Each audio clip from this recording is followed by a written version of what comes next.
I am so looking forward to Andrew Bauman is coming to our women's retreat. It was kind of a last minute surprise. He reached out and Joy and I were texting like at 10 o'clock at night one night, and we're like, yes, absolutely. We are so thrilled that you're able to make it to our women's retreat and are looking forward to the wisdom that you'll be adding. And so today I wanted to introduce him to our Call to Peace family community, as we have not done an interview with you yet before. So I'm excited to connect. Awesome. And Yes. yeah, so So glad to meet you guys and followed your work for a while and good to finally connect and glad to be here. yes. And so and then do you want to tell us a little bit about yourself, who you are and what you do? Yeah, so my name is Andrew Bauman and me and my wife run the Christian Counseling Center for Sexual Health and Trauma. And we do intensives for marriage, for men in deceptive sexuality and abuse, and yeah, recovery for women as well. And we do that mostly on the East Coast, and yet we are currently building our West Coast facility in Whidbey Island as well. Wow. And yeah, so we just do intensives all the time.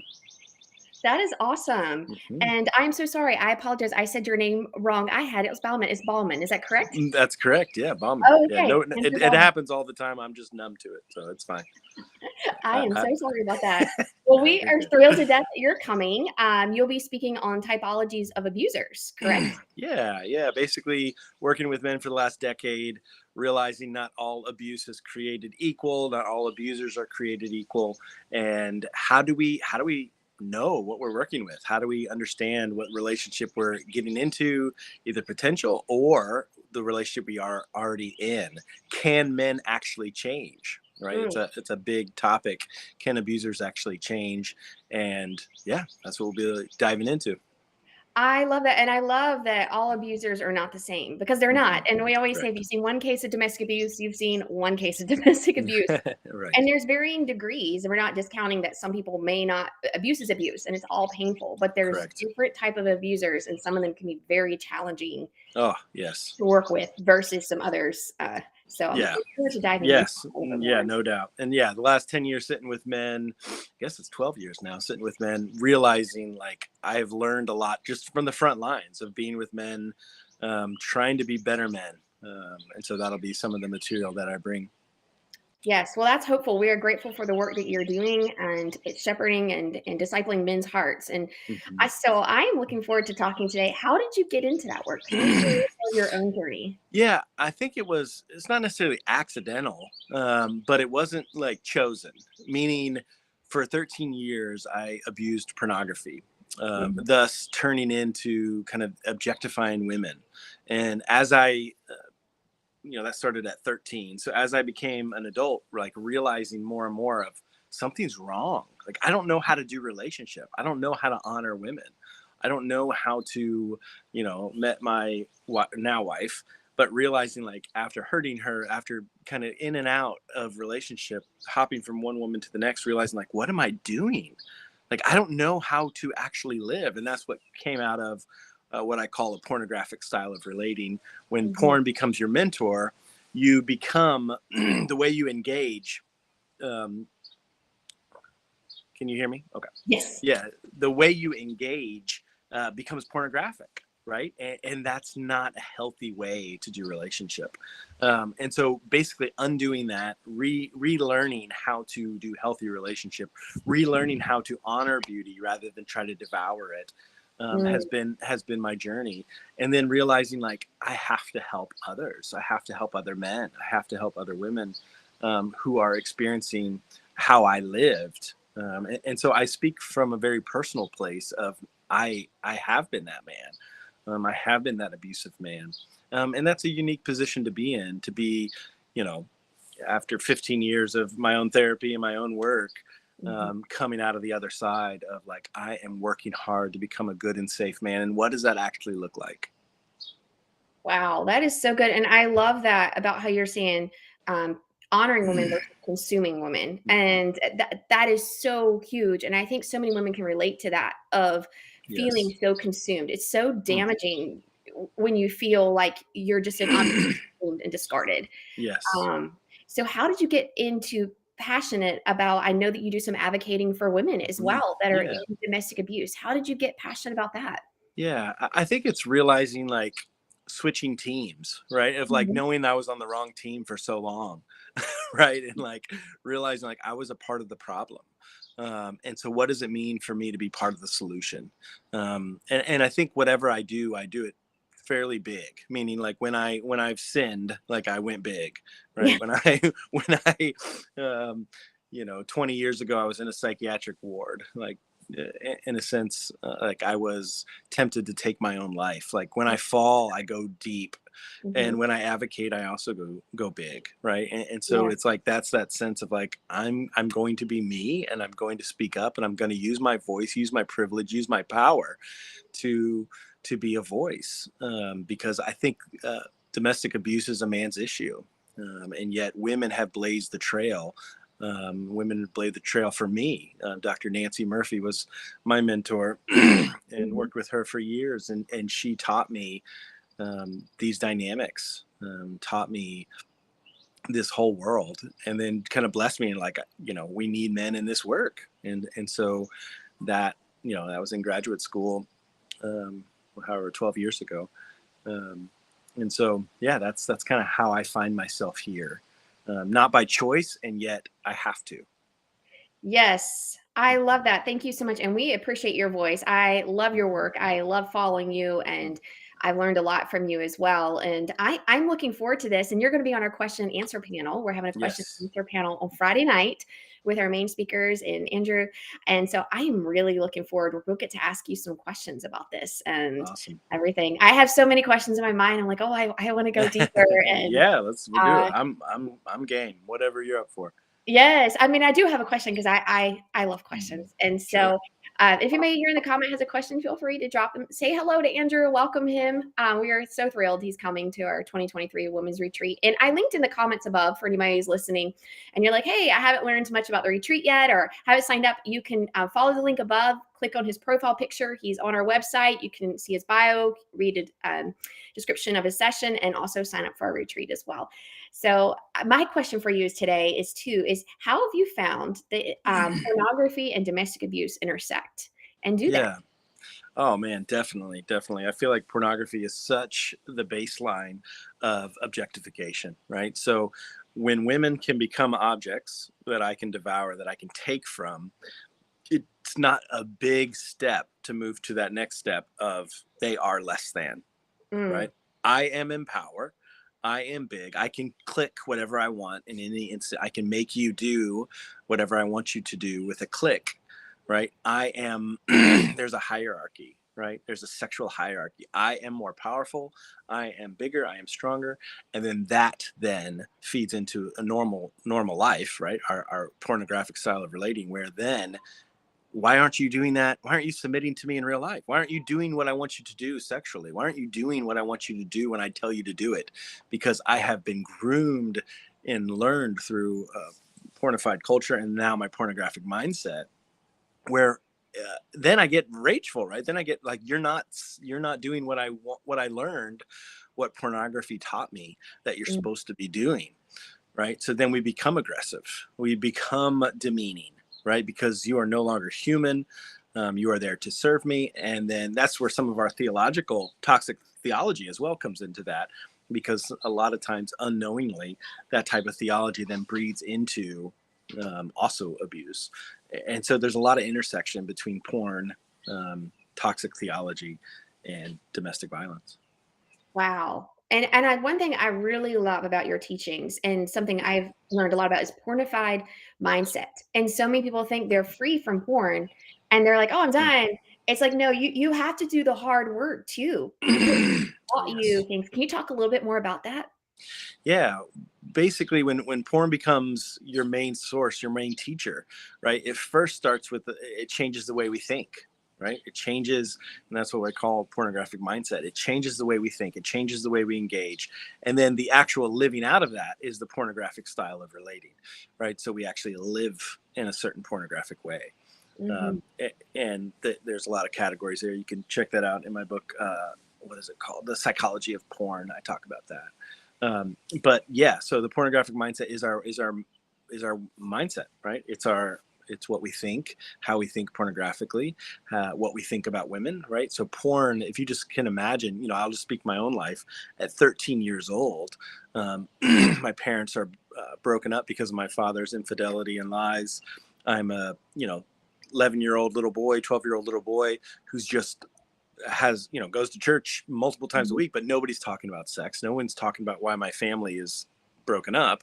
Mhm. um, and then all of a sudden I get exposed by my neighborhood friend Josh to pornography, and like, here I am, this orphan boy looking to be loved, looking to be parented, looking to be guided. What is sexuality? The church isn't they're just telling me don't do it, right? Yeah. They're not actually giving me tools. My mother's not talking about anything because she has gone numb from my father's abuse.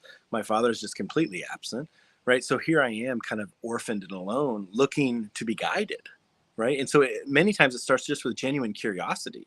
That's why Mhm. it's so important to have kind of 1,000 1-minute conversations with your kids around sexuality, right? We're always talking about it with our kids, just normalizing it rather than this big boogeyman, because then porn comes in, porn begins to teach, and I go underground, right? Because it's shameful, because it's not normalized, right? Because Yeah. Yeah. sex is bad unless you're married, and then somehow it's supposed to be wonderful, Yeah. right? Like it's a magic switch is just gonna happen. Exactly. And so that was kind of the beginning, from 13 on, to really begin to, kind of poison my brain, change literally my brain chemistry. And then, for the next 13 years, then realizing as I'm, my first year of grad school, kind of realizing like, what am I doing? I have to change this way of being. Yes. Wow. And so I'm curious again. I'm sorry. So many questions in my No mind. problem. So how long does it take? Well, I guess we'll start here. Hmm. First off, if somebody is addicted to porn or has been heavily involved in porn, do you think it's possible for them to be able to quit and not do the inward work, or do you really find it really impacts everybody as far as domestic abuse is concerned?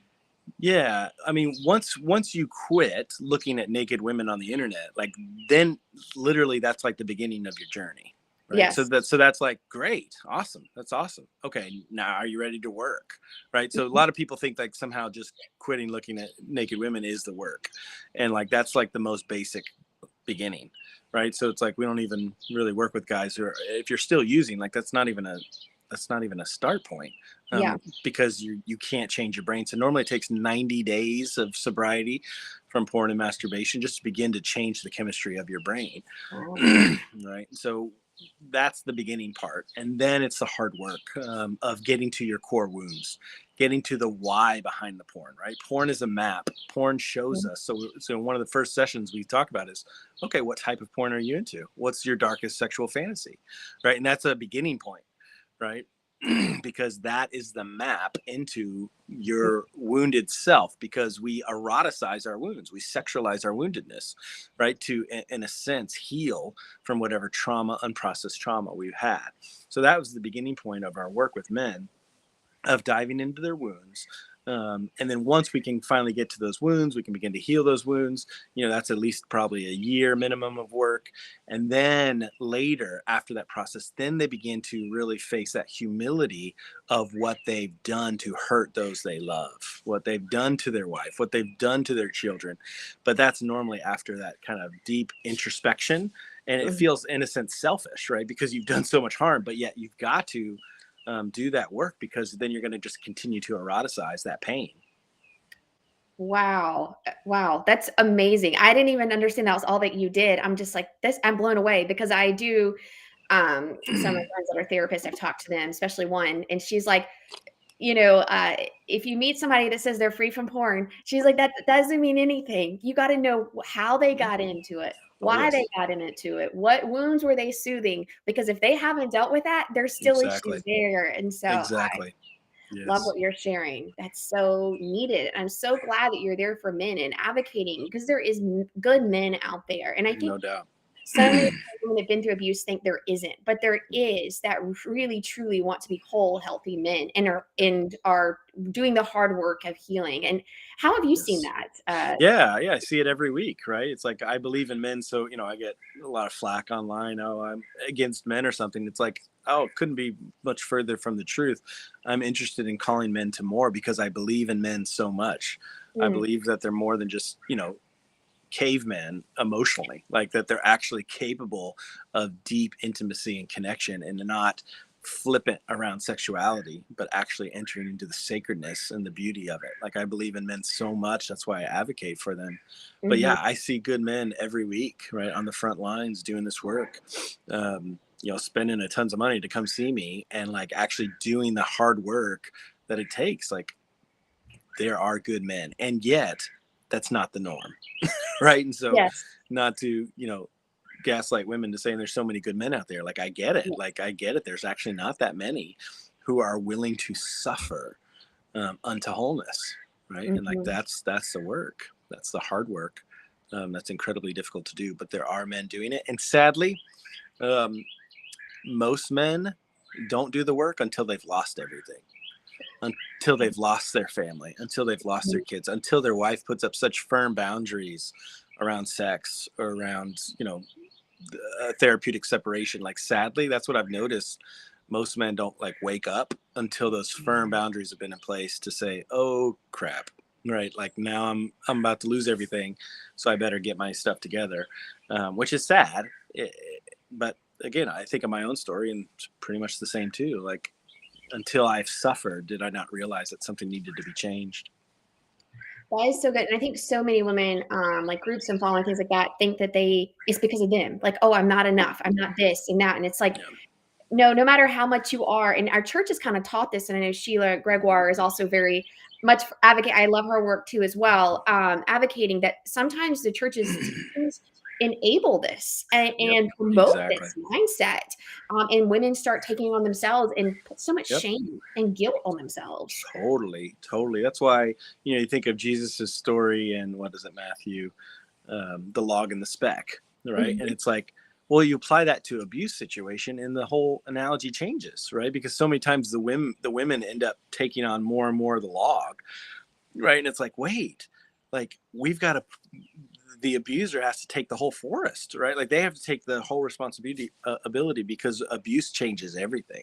It changes the what's supposed to be equality and mutuality, right? And it changes it. And so you can't have that same expectation when the hierarchy's changed, right? mhm. Because I like to equate it like this: abuse is cancer, right? And so it's terminal, right? So you've got to realize that you're not, and so many men are like, well, she keeps attacking me, or she keeps, it's like, yeah, she may have a baseball bat to defend herself, and hitting you in the kneecaps, but that's very different than cancer, right? That's very different than something terminal. We can deal with the baseball bat after we deal with the cancer, like Mhm. because mutuality is important, treating each other is important, but you can't deal with it until you first deal with the terminal illness, which is abuse.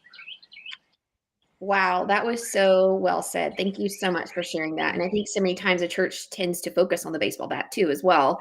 Yep. And it's just like, oh, well, if she could just got rid of this, it's like, no, you Yep. have to get down to the root of it and understand what Exactly. abuse is. Because if she's attacking, which we don't say do, but a lot of times it's coming from reaction to the trauma Exactly. and the abuse. And once you heal all of Yep. that, the dynamics change. And so Exactly. I love what you're saying here. Exactly. Yep. That makes, and again, the church has sadly become not a very safe place for abuse victims, because so many times, the pastor, 87% are men. Most have not been trained in domestic violence, and do not understand those dynamics.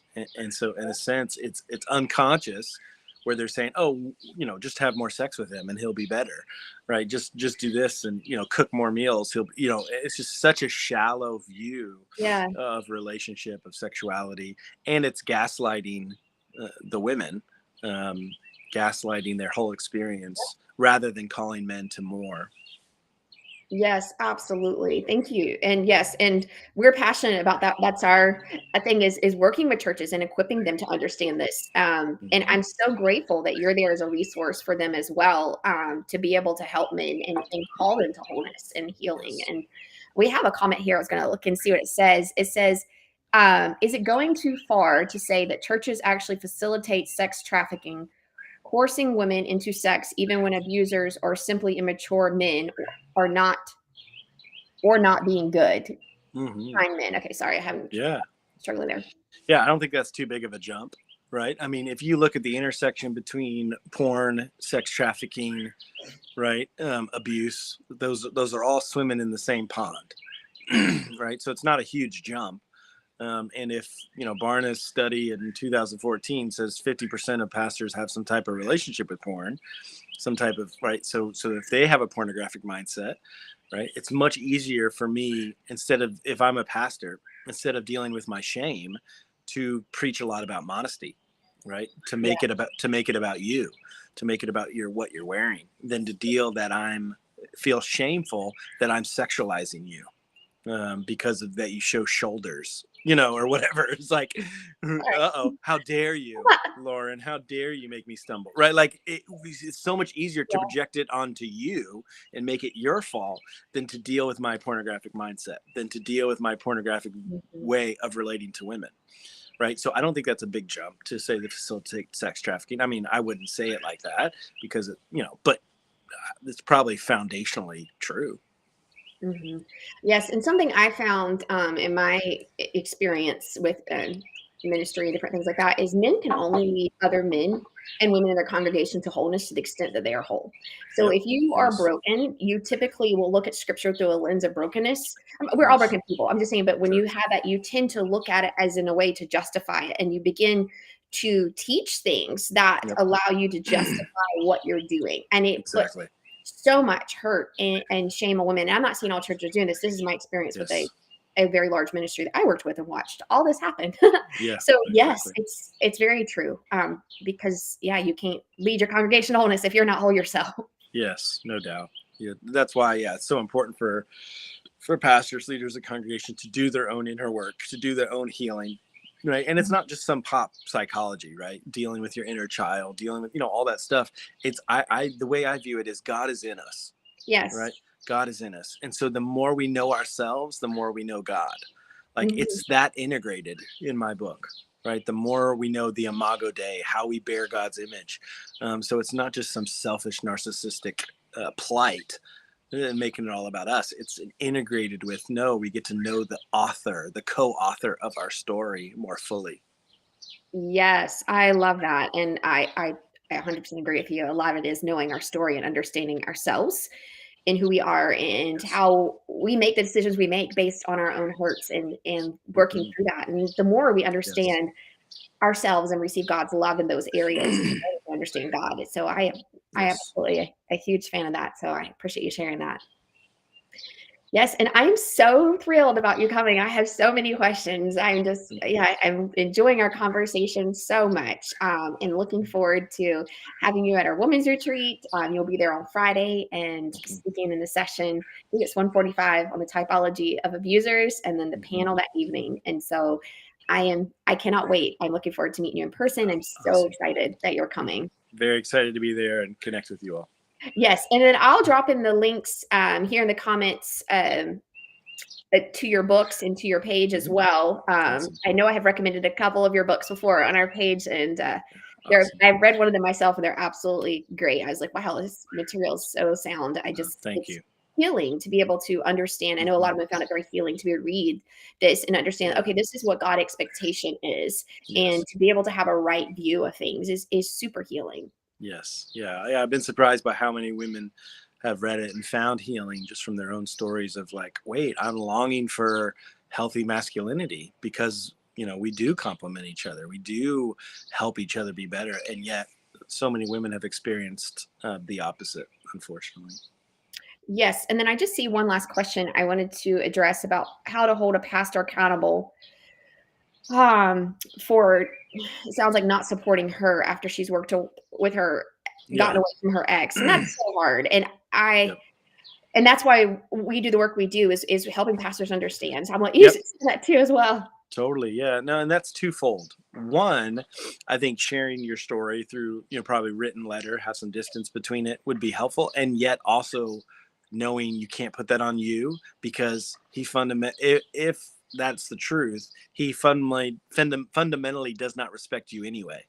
So, Yeah. right, like in a sense, it's going to need to come from a man. It's going to need to come from other men who say, no, this is not okay. And yet, simultaneously, I still think you need to bring and share your story. And, Yes. but doesn't mean you need to be in a relationship with them. Doesn't mean you need to be in person. But to say, this is what happened because of what you did, I think could be a part of your healing journey Hmm. of saying, no, I'm going to tell my truth no Yes. matter what. But yeah, still realizing he probably won't accept it. He probably won't change. Like all that stuff's probably true, but it doesn't matter. Writing a letter like that would be for your healing, not for his. Wow. Yes. I'm like loving everything you're saying. I'm like, wow, yes, we're on the same page. I agree with Mhm. you. And yes, it does take another man a lot of times to reach, which is why we have men pastors that are willing to reach out and talk to pastors and mentor them and walk alongside them and Yes. shepherd them through this because it is challenging for pastors. The dynamics of Yes. youth and understanding this is so challenging and so countercultural. Yes. And so, yes, my heart goes out to them. We want to support church leaders in this because it's challenging. No doubt. Well, thank you so much for joining us Hmm. today. And I have enjoyed this conversation so much. I hope you have a wonderful week. And thank you. And we'll see you in less than 2 weeks almost. I can't believe we're that close to the retreat. That's awesome. Um, and for those watching, our signups in on Thursdays. The last chance to sign up for a retreat is Thursday. So go ahead and sign up. We love for you to be there and to meet Andrew and several of our other speakers as well. It's going to be a great weekend of healing. And I am just so excited to see what God does in each person's life. So thank you so much for being Awesome. part of it. All right. Thank you, Lauren. All right. Thanks. Have a good day. Bye.